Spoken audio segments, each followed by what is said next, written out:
ચાલો હાર્દિકભાઈ આપણે થોડું થોડું નાખી દઈએ. આપણે સવારમાં મોર જમે જો અવાજ કરે છે ને, અહીંયા જ નાખો ને. હા અહીંયા નાખો. આ જે ખુલ્લી જગ્યા છે ને અહીંયા નાખી દો. આ બધા સવારમાં આવશે જમવા માટે. ચોખાઈ નાખવા છે ને? હા ચોખાઈ નાખો, એ નાખો, બધા નાખો. બસ એટલે ઘાસમાં હાર્દિકભાઈ નહીં, આ ખુલ્લી જમીન છે ને એટલે એને તકલીફ ન પડે. આ જો સિંગ ખાશે સવારમાં મોર રહ્યા ને, આ સિંગને જમશે. એ સિવાય જુવાર ખાશે, પછી ચોખા ખાશે, પછી પેલામાં ઘઉં છે ઘઉં જમશે. આ બધું સવારમાં એ લોકોને સૂર્ય પક્ષીનું એવું છે કે સૂર્ય ઉદય થાય ને એટલે તરત એને જમવા જોઈએ. એટલે સવારની અંદર તો અહીંયા તમે જુઓ તો આખો આ જે ડેલો છે ફેન્સિંગવાળો એ મોરથી ભરેલો હશે. બહુ મજા આવે, કુદરત નેચરલી જોવાની બહુ મજા આવે. વાહ.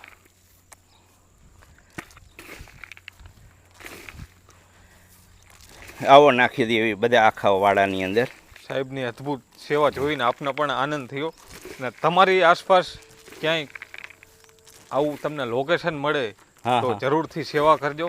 કારણ કે આ જીવનમાં હારે આવવાનું હોય, બાકી કઈ આવવાનું નથી. પૈસા રૂપિયા ગાડી બંગલા, હા એ તો બધું મૂકીને જવાનું છે. આ હાર્દિકભાઈ મેં એવો વિચાર કર્યો કે પૈસા રહ્યા ને ગમે તે એટલા કરશું, ફરી નોકરી મળશે, ધંધો થઈ શકશે, બધી કુદરતે આવડત આપી છે. પણ મેં વિચાર કર્યો કે પૈસા નોકરી દરમિયાન જે કંઈ મળ્યું છે બરાબર, પેન્શનની અંદર મળે છે તો એ બધું પેન્શનને બધું આની અંદર વાપરી જ નાખવાનું. અને મારો નેચર એવો છે કે કોઈ આગળ માંગવાનું નહીં. કોઈ કહે કે તમે લઈ જાઓ તો લેવા જવાનું. બાકી બધા જે પેન્શનના અંતે એ બધું આવે છે એ બધું આ પક્ષી માટે વાપરી નાખવાનું. વિચાર કરો કે મહિનાની અંદર જેટલું પણ અનાજ થાય, પછી ગેસ, ગાડીનો ગેસ વપરાય, તો એ બધો ખર્ચો સાહેબ ફોરેસ્ટ અધિકારી હતા એમના પેન્શનમાંથી કાઢે છે. તો એમનો બહુ સારો એવો વિચાર કહેવાય.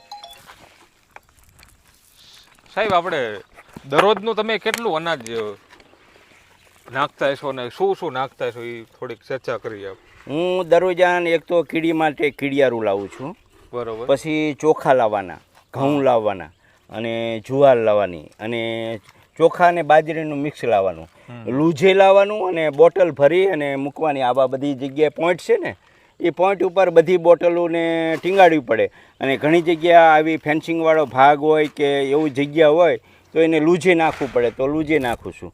તો એ ગાડીની અંદર 100 થી 150 હું બોટલ ભરીને આવું છું, બરાબર. એ સિવાય લૂજ હોય છે એટલે